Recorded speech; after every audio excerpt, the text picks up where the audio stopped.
Vice President Mike Pence visiting NASA's Johnson Space Center in Houston, Texas today. He announced moon missions will be a key element of the 2019 NASA budget, and President Trump's goal to send American astronaut to a moon orbiting station by 2024. Also, a mysterious Russian satellite is turning heads at the State Department, one official calling it inconsistent with anything seen before. Have you heard about this? The official also indicated it could be used as a weapon to take out systems such as GPS, internet, telephone, but saying the U.S. can't know for sure. Of course, obviously, Russia has denied that the satellite has any military application.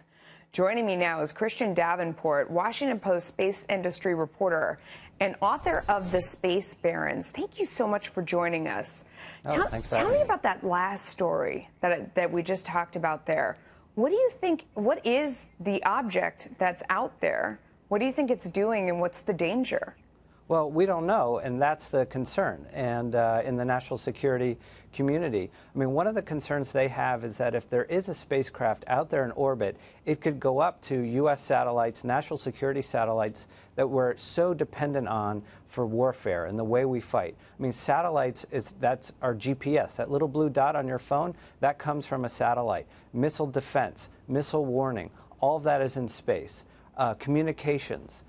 Reconnaissance, intelligence. So if there's a spacecraft in space that could potentially interfere with essentially what are the eyes and ears of the U.S. military and the intelligence community, that's a huge concern. It is, but haven't we anticipated that as a potential problem, and do we have a way of defending against it? Well, that's something that the Pentagon has been concerned about for a number of years. Right. I mean, way back in 2007, China actually fired a missile and took out one of their own dead satellites, an old weather satellite.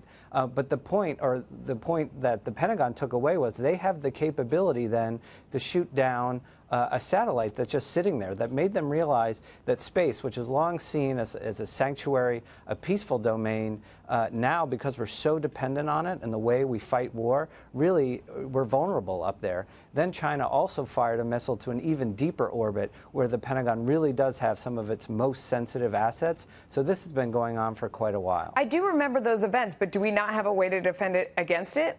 Well, one of the things that the Pentagon has been talking about is that with the advent in the technology for satellites, instead of having big, exquisite satellites, out there that do one function, that you disaggregate them, that you have, instead of one, you have dozens or hundreds or maybe even thousands of small satellites. I mean, just as computers have gone from huge mainframes down to your iPhone in your pocket, satellite technology has made, these massive satellites the size of a refrigerator, now the size of a shoebox. So if you put up dozens or hundreds of them, sure, you can take out one, but that capability can be taken over by another. Now, I'm biased because, as I said, my 11-year-old just got home from space camp in Huntsville, Alabama, and he had an amazing time, very focused on space himself. Are we as a nation focused enough on this? Is the idea of a space force, a lot of people laughed when the president said that.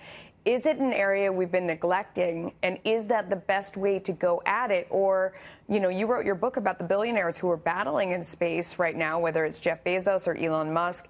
Is that a better approach? Well, what these billionaires are able to do is to help the Pentagon get those satellites into space more cost effectively, more reliably, just quicker. What you're seeing now is the Pentagon had been talking about space for a number of years, but now this White House is really interested on space. You talked about Vice President Pence's visit this morning to the Johnson Space Center, about a return to the moon, this time to stay. They're talking about creating a space force, a sixth branch of the United States military dedicated exclusively to space. All of those are a big deal, so you're seeing them get a lot of attention right now, both the civilian exploration side and the national security side. Is it important to go back to the moon? Well, a lot of people think so, and clearly this administration thinks so, but they want to do it in a different way. I mean, when we went to the moon in 1969, it was a huge moment of national pride.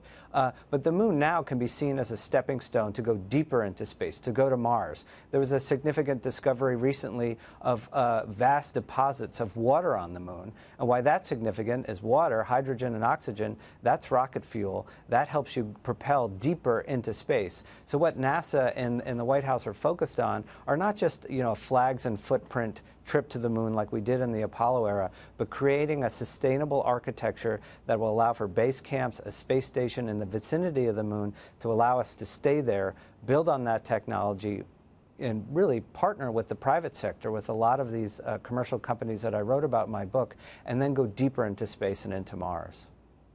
All right. Christian Davenport, thank you so much. Love talking to you. I hope you'll come back. Love to.